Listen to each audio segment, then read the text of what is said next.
In the heart of bustling New York City, where ambition and anonymity often intertwine, lived a man named Elias Franklin, a man of wiry build, with a silver beard and tired eyes that had seen too many sunsets from too many park benches. Elias was a ghost in a city of millions. He roamed the unforgiving streets, his weathered green jacket and thin hat a stark contrast to the winter chill. Pushing a rickety shopping cart filled with the forgotten treasures of others' broken radios, tattered books, and to well-worn blankets, he was invisible to most. Elias wasn't always a drifter. He had once been a skilled repairman, his small shop off Roosevelt Avenue a sanctuary of wires, tools, and the comforting smell of solder and dust.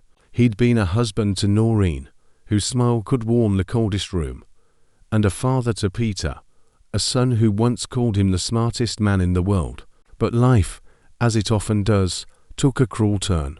Medical bills for Noreen's illness piled up like autumn leaves, and Elias sold everything to keep her afloat: his tools, the shop, even the antique clock Maureen had given him. When she passed away, the light in his world went out, and Peter, barely 17, became a stranger. An argument, harsh words, and then silence. One day, Peter simply vanished, swallowed by the city without a goodbye. That was the day Elias gave up on everything and began to walk. He knew the city's underbelly better than anyone.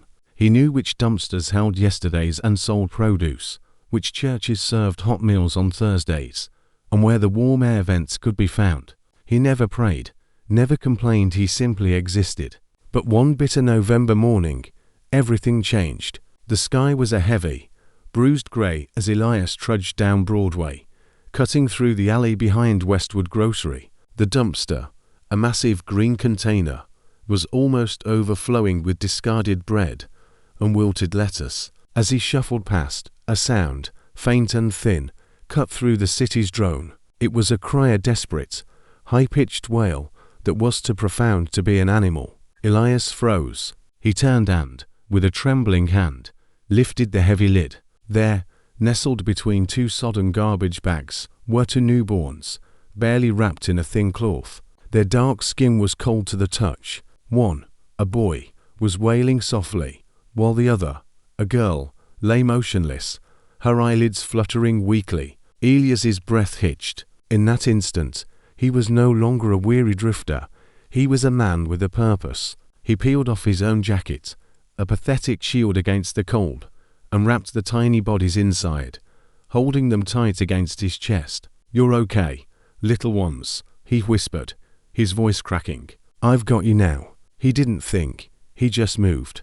Past the flickering streetlights and the freezing sidewalks, he stumbled into the emergency room of St. Mary's Hospital.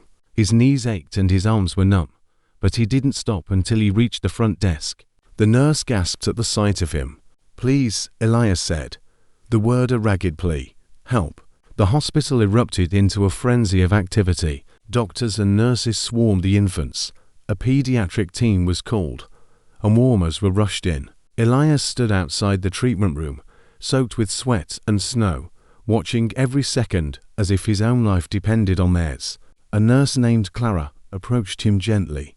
"Where did you find them?" she asked. "In the dumpster," he replied, his voice a ghost of its former self. "Behind Westwood Grocery." "And your jacket?" she asked, her eyes full of a quiet understanding. "It kept them from the cold," he said simply. Elias stayed all night. A volunteer gave him coffee. Another offered him a pair of dry socks. He refused to leave. "I just need to know they're going to be okay," he told Clara. The next morning, she came to him with a smile. "They made it," she said. "Both of them. We've named them, for now, Aiden and Amara. They're stable." Elias wept, in a way he couldn't explain. Holding those tiny lives had reawakened something within him, a warmth and certainty he thought he had lost forever. For the next few weeks, Elias became a fixture at the hospital. He visited every day, sitting silently by the nursery window, watching Aiden and Amara grow stronger. Clara often brought him tea, and they would chat about the babies, how Amara always curled her tiny fist in her sleep, and how Aiden seemed to love the sound of music. Elias even found himself smiling again, but he knew, in his gut, that good things rarely lasted. Social services arrived, and the twins were to be placed in foster care. Elias had no home, no income, no legal standing. He couldn't adopt them, no matter how much his heart begged him to. Clara stood with him the night he watched them be carried away. "You saved them," she whispered, and the words were a balm to his aching soul. "You really did." Elias returned to the streets, but he was a different man. He started fixing things again, radios from junkyards, abandoned bicycles from alleys. He gave them to local shelters. He helped a blind woman fix her walker and taught a teenager how to repair a broken lamp. He kept himself busy, but in his quiet moments, he yearned for a sign of the children he had saved. 20 years passed. Elias's beard was now fully white, his walk slower, his hands more fragile. He lived at the Port Haven shelter, sharing a small corner bed and meals with others who also carried heavy pasts. Life had never fully healed, but he had found a strange peace in its simplicity. Every year on November 3rd, Elias returned to the alley behind Westwood Grocery. He would leave a small tribute, a warm scarf, a baby blanket, a pair of mittens. It was a silent, personal ritual that reminded him his life had once held a profound purpose. He had no idea what had become of the children, but he hoped they had found a kind, loving family. He never expected what happened next. It began with a letter, delivered in an envelope with a gold trim. The name on the front read simply, Mr. Elias Franklin. Inside, on parchment-like paper, was a handwritten message. "Dear M.R. Franklin, you once saved our lives. We have never forgotten. You are invited as our guest of honor to a special event at the Riverside Event Hall on December 12th at 6 p.m. No dress code required. Just bring yourself." There was no signature. Elias thought it was a mistake. He hadn't been invited anywhere in decades, but something about the handwriting felt familiar, and against his better judgment, he decided to go. On the evening of December 12th, he put on his cleanest button-down shirt, a navy blue jacket donated by the shelter, and polished his old shoes with a tissue. He combed his hair, stood a little straighter, and took the donated shuttle bus to the event hall. When he arrived, his heart nearly stopped. The building was glowing with lights and laughter. People in suits and gowns mingled in the lobby, and servers passed by with sparkling drinks. He approached the entrance with trepidation. The hostess, in a sleek black dress, smiled at him. "Mr. Franklin?" she asked. He nodded cautiously. "This way, please." She led him into a magnificent ballroom. At first, Elias felt completely out of place, but then the lights dimmed. A young man in a grey suit took the stage. His hair was neatly styled and his voice was calm but commanding.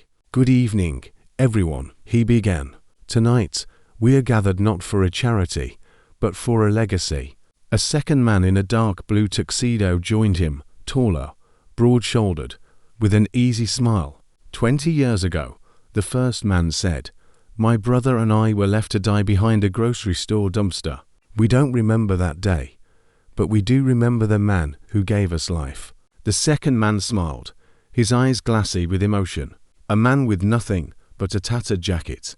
A man who didn't walk past. A man who gave us everything when he had nothing at all. Elias's knees went weak. The hostess guided him gently toward the stage.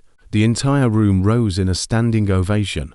The two brothers descended and wrapped their arms around him. "I'm Amara," the taller one whispered into his ear. "And I'm Aden," the first one said. "You named us, even without knowing." Elias couldn't speak. Tears streamed freely down his face as the crowd clapped, some of them wiping their own eyes. Amara turned to the crowd. "Because of Elias, I became a cardiac surgeon, and Aden, here, is a structural engineer who just opened his own non-profit to build affordable housing. But that's not why we're here," Aden added. "We're here because it's time to repay a debt." On a screen behind them, an image flickered, a cozy house with a front porch swing and a small garden. Amara took Elias's hand and held out a set of keys. "This is yours," she said. "Fully paid for, in your name." Elias gasped. "No, I couldn't possibly. You already have, Aden said. And there's more, Amara added. A monthly stipend, medical care, and a workshop out back, fully equipped, if you ever want to keep fixing things. The room erupted in applause once again. Elias sat there in stunned disbelief. Why me? He whispered. Why now? Aden smiled. Because you didn't wait for thanks. You did it when no one else would. The next morning, the story of the forgotten man who saved 2 infants, and was saved in return, made the news.